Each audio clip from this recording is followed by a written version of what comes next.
শাকিব খানের প্রিন্স একেবারেই মনটা ভাঙা দিছে ভাই। একটা পিয়ানো গান ব্যবহার করছে, মানে একটা পিস্তল ব্যবহার করছে। এই পিস্তলের যে দিক থেকে গুলি বের হবে ওই জায়গার আসলে ফোঁটা নাই, ওইদিকে সিল মারা। ঠিক এমনই একটি মেশিন গান দিয়ে শাকিব খান গতকালকে প্রিন্সের টিজারে এইভাবে গুলি করছে। আকাশে গুলি করছে, গুলি লাগছে বিল্ডিংয়ে, এমনকি বিল্ডিং ছারখার হয়ে গেছে, কিন্তু মানুষের শরীর কোথাও কোনো গুলির চিহ্ন নাই।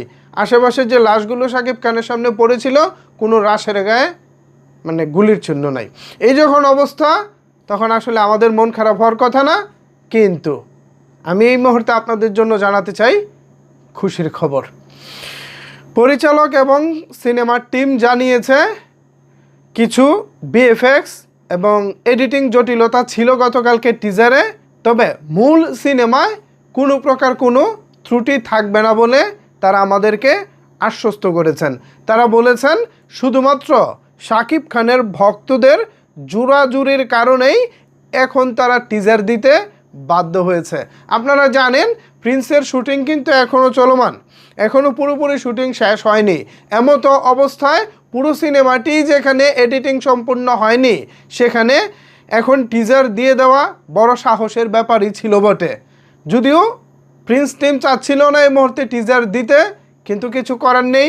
একদিকে ভক্তরা চাচ্ছেন টিজার, অন্যদিকে ঈদেরও তো খুব বেশি বাকি নাই, তো এই সব কিছু মিলিয়ে এখন দিতে হয়েছে।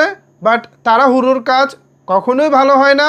কথায় আছে গরম গরম খেতে গেলে মুখ পুড়ে যায়, গরম গরম খেতে গেলে মুখ পুড়ে যায়।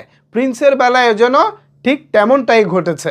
তাড়াহুড়ো করতে গিয়ে VFX, colour grading, background music এবং পুরো টিজারের এডিটিং কোথাও আসলে মনের মতো হয়নি। আমরা রিসেন্ট টাইমে শাকিব খানের 3টি বড় সিনেমার কথা বলতে পারি, যেমন ধরেন তুফান, টিজার ট্রেলার সব কিছু ছিল টপ নচ।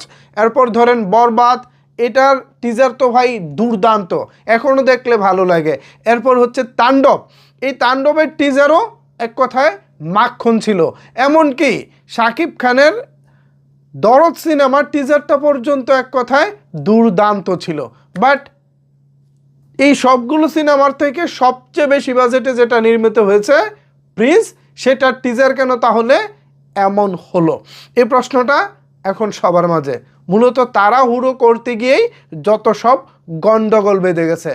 এখন আসলে কিছু তো করারও নেই, ঈদের বাকি সপ্তাহখানেক, এর মধ্যে ভক্তদের চাওয়া প্রত্যাশা, এই সব কিছুকে আসলে একত্র করতে গিয়েই মূলত তালগোল পাকিয়ে ফেলেছে প্রিন্সের টিম।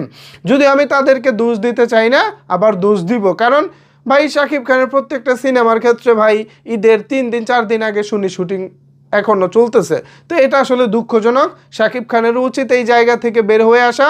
শাকিব খানের সিনেমা মিনিমাম রিলিজের 2 মাস আগে থেকে সম্পূর্ণ সিনেমা রেডি থাকবে, 1.5 মাস আগে থেকে লাগাতার প্রমোশন হবে, এবং মাসখানেক আগে এটা হবে ভাই সুপার প্রমোশন।